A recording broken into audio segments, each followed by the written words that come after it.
These Violent Delights, Chapter 4. There's nothing here. Bristling, Roman Montagov continued his search, prodding his fingers into the cracks along the boardwalk. Shut up, keep looking. They had yet to find anything of note, that much was true, but the sun was still high in the sky. White hot rays reflected off the waves, quietly knocking against the boardwalk, blinding anyone who looked out for too long. Roma kept his back turned to the murky green-yellow waters. While it was easy to keep the bright sun out of his field of vision, it was much harder to keep at bay the incessant, annoying voice jabbering on behind him. Roma! Roma! Roma! By God, Modoc, what is it? The hours left in the day were aplenty, and Roma wasn't particularly fond of stepping foot back into his home without finding something for his father. He shuddered at the thought, imagining the thunderous disappointment that would pockmark his father's every word. You can take care of this one, can't you? Lord Montagov had asked this morning, clapping a hand over Roma's shoulder. To a casual observer, it may have looked like Roma Montagov had applied a fatherly gesture of reassurance. In reality, the clap had been so forceful that Roma still bore a red mark on his shoulder. Don't let me down this time, son, Roma Montagov whispered. It was always that word, son, as if it even meant anything, as if Roma hadn't been replaced by Dmitri Voronin, not in name but in favoritism, relegated to the roles that Dmitri was too busy to take. Roma hadn't been given this task because his father trusted him greatly. He was given it because the Scarlet Gang was no longer the only problem plaguing their business, because the foreigners in Shanghai were trying to replace the White Flowers as the new force against the Scarlets, because the communists were being a constant nuisance trying to recruit within White Flower ranks. While Roma scoured the ground for a few bloodstains, Lord Montagov and Dmitri were busy dealing with politicians. They were fending back the tireless British and American and French, all of whom were drooling for a slice of the cake that was the Middle Kingdom, most hungry for Shanghai, the city above the sea. When was the last time his father had actually ordered him to go near the Scarlet Gang, as he had last night, like a proper heir who was to know the enemy? It wasn't because Lord Montagov wanted to protect him from the blood feud. That had long passed. It was because his father didn't trust him one bit. Giving Roma this task was a last resort. A long, irritated groan brought Roma's attention back to the present. You know, he snapped, turning around and shielding his eyes from the light reflecting off the river. You chose to come today. Marshal Seo only grinned, finally satisfied now that he had drawn Roma's attention. Rather than shooting back a quip, Marshal stuck his hands into his pockets of his neatly pressed slacks and casually changed the topic, jumping from Russian to rapid ranting Korean. Roma managed to pick up a few words here and there. Blood and unpleasant and police, but the rest were lost, adrift in the void of lessons he had skipped when he was young. Mars, Roma interrupted. You're going to have to switch. I don't have the brain for translation today. In response, Marshall only continued with his tirade. His hands were gesticulating with his usual vigor and enthusiasm, moving at the same pace as he was speaking, syllable stacked upon syllable until Roma wasn't even quite certain if Marshall was still using his native tongue or merely making noises to express his frustration. The general gist is that it smells like fish here. A third, quieter, wearier voice sighed from the few paces away. But you don't want to know the sort of analogies he's spouting to make the comparison. The translation came from Benedict Montagov, Roma's cousin and the third person who closed off their trio within the White Flowers. His blonde head could usually be found bent toward Marshall's dark one, a matching pair conspiring some move to raid Roma's next task. Presently, it was inclined downward, his attention focused on examining a stack of crates as tall as he was. He was so focused that he was unmoving, only his eyes scanning left and right. Roma folded his arms. Let's be thankful it smells like fish and not like dead bodies. His cousin snorted, but otherwise did not react. Benedict was like that. He always seemed to be simmering over something right below the surface, but nothing ever came through, no matter how close he came to it. Those on the streets described him as the watered-down version of Roma, which Benedict embraced only because such an association with Roma, no matter how despairing, gave him power. Those who knew him better, though, thought him to have 2 brains and 2 hearts. He was always feeling too much but thinking twice as fast. A modestly loaded grenade, putting its own pin in any time someone tried to pull it out. Marshall did not have the same control. Marshall Seo was a raging 2-ton explosive. He had finally stopped with his fishy comparisons, at least, dropping to a sudden crouch by the water. Marshall always moved like this, like the world was on the verge of ending and he needed to jam as many movements in as possible. Ever since Marshall had been embroiled in a scandal involving another boy in a dark storage closet, he had learned to hit first and hit fast, countering the talk that followed him around with a Cheshire cat grin on his face. If he was tougher, then he could not be beat down. If he was more vicious, then nobody could drop their judgment upon him without fearing a knife pressed to their throat. Roma. Benedict waved his hand, and Roma strode over to his cousin, hoping they had found something. After last night, the bodies had been removed and sent to the local hospital for storage, but the blood-splattered crime scene remained. Roma, Marshall, and Benedict needed to put together why 5 of their men, a Scarlet, and a British police officer would tear out their own throats. Only the crime scene was so sparse of clues that obtaining answers felt like a lost cause. "What is it?" Roma asked. "Did you find something?" Benedict looked up. "No." Roma deflated. "This is the 2nd time we have searched the scene from corner to corner," Benedict went on. "I think we've done all we can. There cannot be anything we have missed." But other than examining the crime scene, what else could they do to understand this madness? There was nobody to question, no witnesses to interrogate, no backstories to piece together. When there was no perpetrator to a crime, when the victims did such a terrible thing to themselves, how were answers supposed to be found? Over by the water, Marshall sighed loudly in exasperation, resting his elbow on his knee, his head on his fist. "Did you hear about an alleged second incident last night?" he asked, switching to Chinese now. "There are whispers, but I received nothing conclusive." Roma pretended to find something of particular interest in the cracks along the ground. He couldn't hold back his grimace when he remarked, "The whispers are true. I happened to be there." "Oh, excellent!" Marshall bolted upright, clapped his hands together. "Well, not quite excellent for the dead victim, but excellent. Let us go search the new scene instead and hope it'll offer more information than the foul-smelling—" "We cannot," Roma cut in. "It occurred within Scarlet territory." Marshall stopped pumping his fists, disheartened. Benedict, on the other hand, was watching his cousin curiously. "And how did you happen to be in Scarlet territory?" he asked. "Without bringing us, no less," was the unspoken addition tacked to the end of his question. "My father sent me to obtain answers from the Scarlets," Roma replied. That was half a truth. Lord Montagov had indeed waved Roma off with the order to determine what the Scarlets knew. Walking up to the burlesque club had been Roma's own doing. Benedict arched an eyebrow. "And did you obtain answers?" "No." Roma's gaze wandered off. Juliet knew nothing. A sudden bang echoed loudly into the relative calm of the waterfront. Benedict had accidentally elbowed the crates in disbelief, sending the one at the top of the stack hurtling into the ground and splintering into dozens of wooden slabs. "Juliet?" Benedict exclaimed. "Juliet is back?" Marshall echoed. Roma remained silent, his eyes still tracing the edge of the river. An ache was building in his head, a sharp tension that throbbed each time he probed into his memories. It hurt him to just say her name. Juliet. This was where he had known her. As workers bustled back and forth with dirty rag cloths tucked in their pockets, grabbed at periodically to wipe away the grime that collected on their fingers, 2 heirs had hidden here in plain sight almost every day, laughing over a common game of marbles. Roma forced away the images. His 2 friends didn't know what had happened, but they knew something had.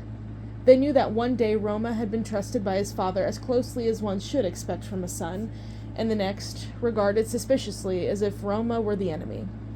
Roma remembered the stares, the glances exchanged between observers when Lord Montagov spoke over him, insulted him, smacked him over the head for the littlest infraction. All the white flowers could sense the change, yet not a soul dared voice it aloud. It became something quietly accepted, something to wonder about but never discuss. Roma never brought it up either. He was to accept this new strain, to risk shaking it even further upon confrontation. 4 years had passed now on a careful tightrope. So long as he did not run any faster than what was asked of him, he would not lose his balance just above the rest of the white flowers. Juliet is back, Roma confirmed quietly. His fist tightened, his throat constricted. He breathed in, barely able to exhale through the shudder of what that consumed his chest. All the abominable stories he had heard, all the stories that blanketed Shanghai like a heavy mist of terror, injected directly into the hearts of those outside Scarlet Protection. He had hoped them to be lies, hoped them to be nothing but propaganda that sought to poison the willpower of men who were out to harm Juliet Kai. But he had faced her last night for the first time in 4 years. He had looked into Juliet's eyes, and in that instant felt the truth of those stories as if a higher power had opened his head and nestled the thoughts neatly into his mind. Killer, violent, ruthless, all those and more. That was who she was now. And he mourned for her. He didn't wish to, but he did. He ached with the knowledge that the softness of their youth was gone forever, that the Juliet he remembered was long dead. He ached even more to think that though he was the one who had dealt the killing blow, he had still dreamed of her in these 4 years, of the Juliet whose laughter had rung along the riverside. It was a haunting. He had buried Juliet like a corpse beneath the floorboards, content to live with the ghosts that whispered to him in his sleep. Seeing her again was like finding the corpse beneath the floorboards, to not only have resurrected, but to be pointing a gun right at his head. Hey, what is this? Benedict nudged aside a piece of the crate he had broken, cupping something from the ground into his hands. He brought his hands up to his nose and took one look before yelping in disgust, shaking a dust-like substance from his palms. Attention captured, Roma dropped to one knee and Marshall hurried over, both squinting at what Benedict had found with heavy confusion. A minute passed before anyone spoke. Are those dead insects? Marshall asked.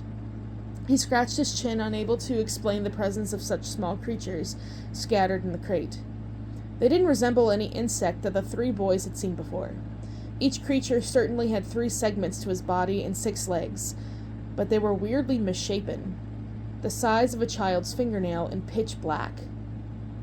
Mars, check the other crates, Roma demanded. Benedict, give me your bag.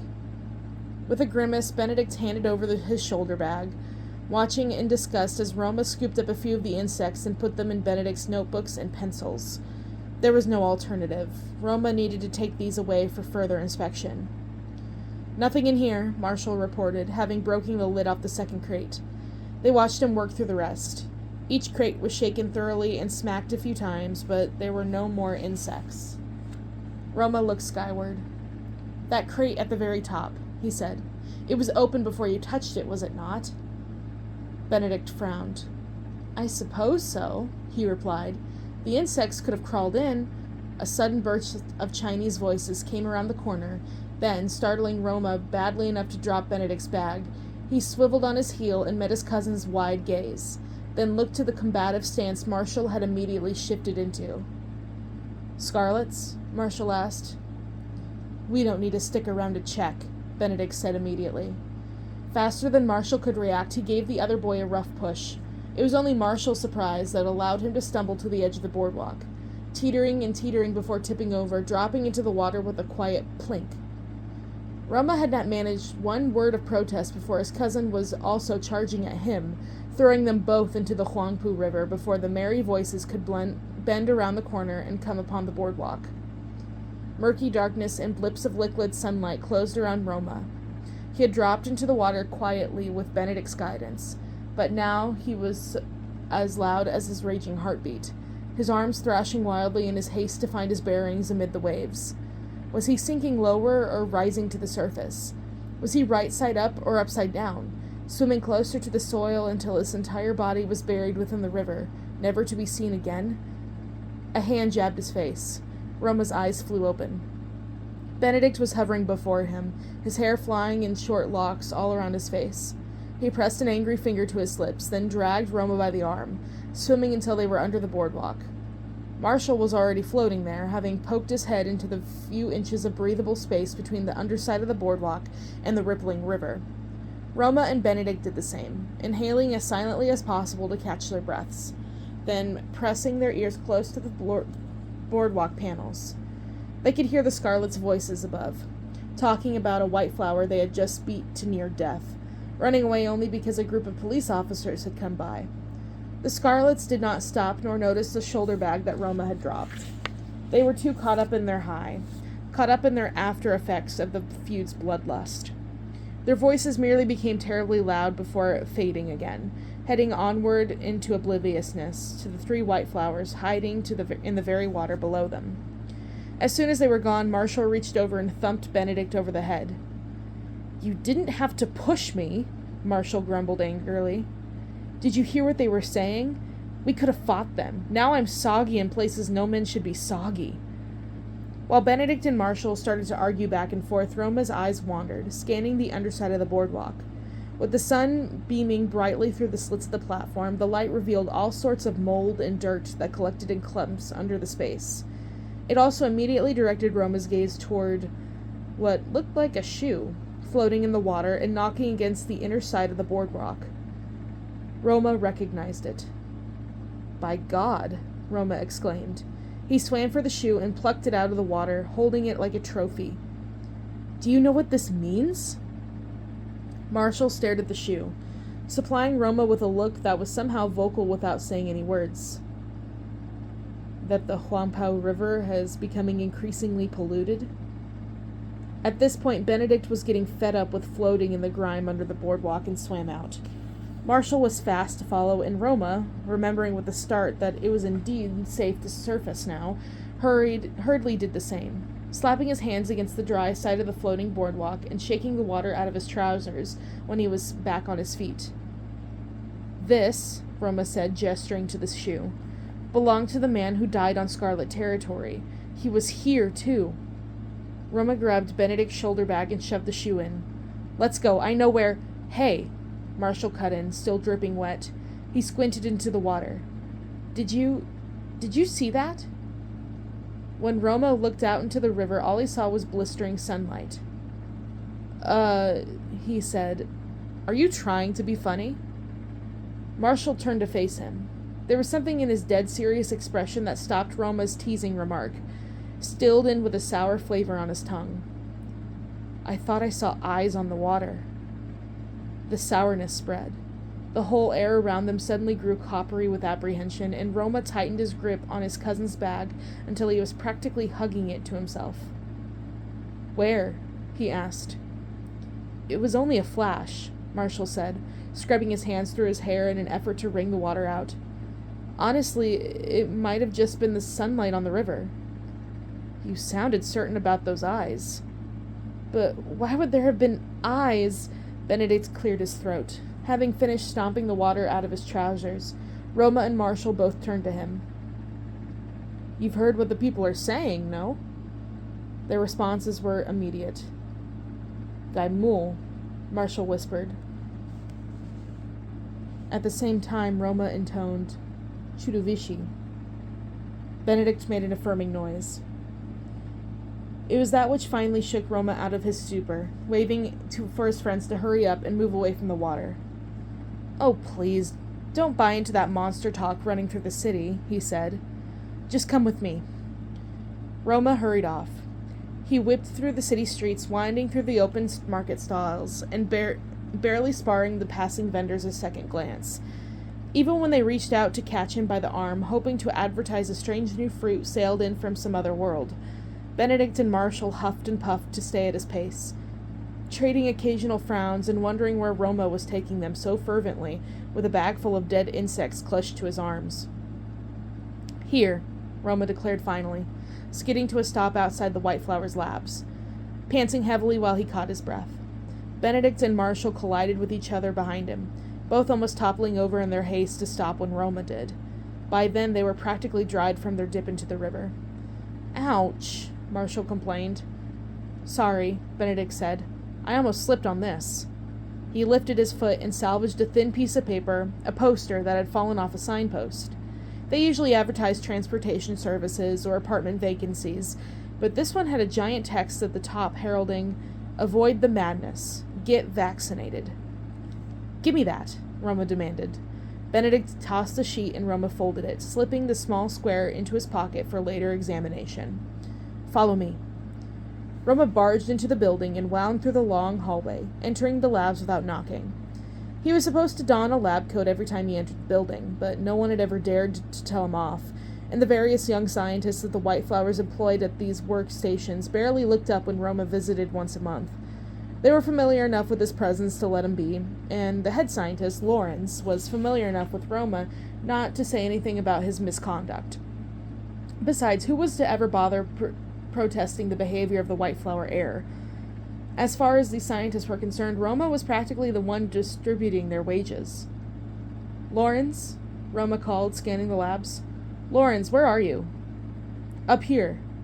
Lawrence's deep voice boomed in accented Russian, his hands waving from the second landing. Roma took the staircase up 2 at a time, with Marshall and Benedict bounding behind him like eager puppies. Lawrence looked up at their arrival, then furrowed his bushy white brows. He wasn't used to seeing guests. Roma's lab visits tended to be solo trips, made with his head ducked into his shoulders. Roma always slinked into the lab like the physical act of shrinking could act as a shield against the greasy nature of their underground trade.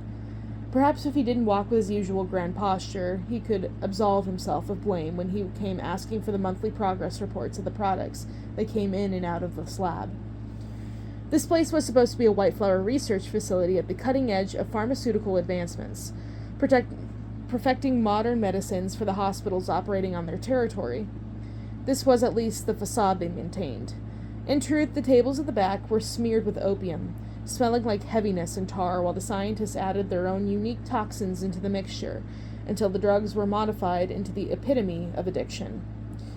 Then the White Flowers could send them back out, take the money in, and life went on. This was not a humanitarian venture. This was a business that made poor lives even poorer and allowed the wealthy to burst at their seams. "I wasn't expecting you today," Lawrence said, stroking his straggly beard. He was leaning up against the railing to look into the first floor, but his hunched back made the gesture appear terribly dangerous. "We haven't finished with the current batch yet." Roma winced. Sooner or later, he would get used to the blasé manner the people were treating their work. Work was work, after all. "I'm not here about the drugs. I need your expertise." As Roma hurried to Lauren's work table and brushed the papers aside to clear the space, Marshall sprang forward, taking the opportunity to take an extravagant introduction. His whole face lit up, as it always did when he would add another name to the eternally long list of people he had rubbed shoulders with. "Marshall Seho, pleased to make your acquaintance." Marshall extended his hand, making a small bow. Lawrence, his joints slow and creaky, shook Marshall's outstretched fingers warily. His eyes turned to Benedict, next out of expectance, and with an imperceptible sigh, Benedict extended his hand too, his wrist floppy. "Benedict Ivanovich Montagov," he said.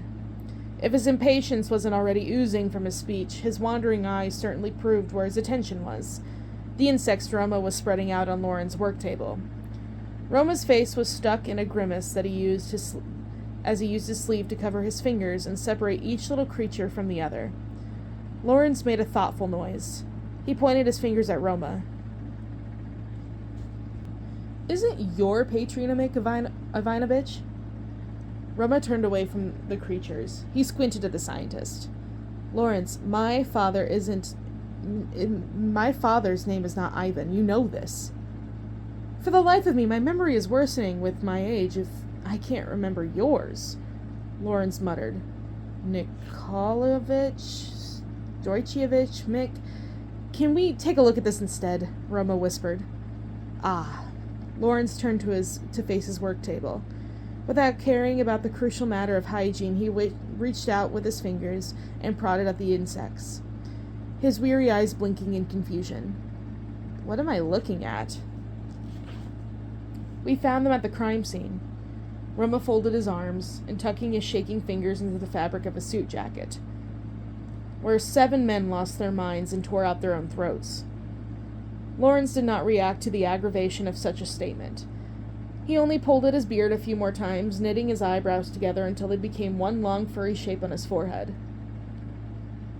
Is it that you think these insects caused the men to rip out their own throats? Roma exchanged a glance with Benedict and Marshall. They shrugged. I don't know, Roma admitted. I was hoping you can tell me. I confess, I can't imagine why we would find insects at the crime scene. The only other working theory is that a monster might have risen up from the Huangpu River and induced the madness. Lawrence sighed.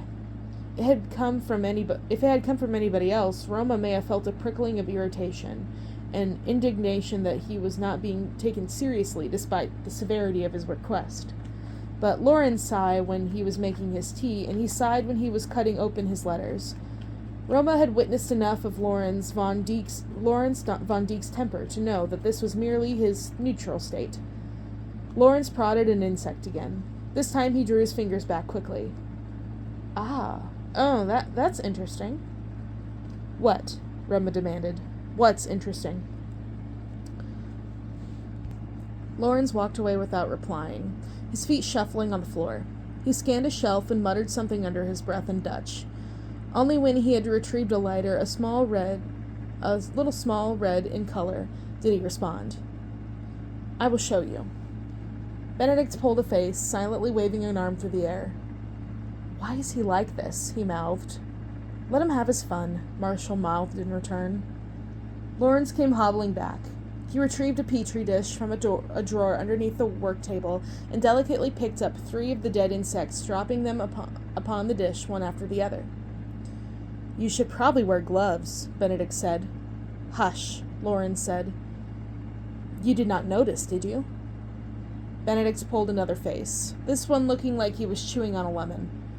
Roma stifled the slightest hint of a smile that threatened his lips, and quickly placed a hand on cousin's elbow in warning. Noticed what? He asked, when he was assured that Benedict would remain quiet. Lawrence stepped away from the work table, walking until he was at least 10 paces away. Come here.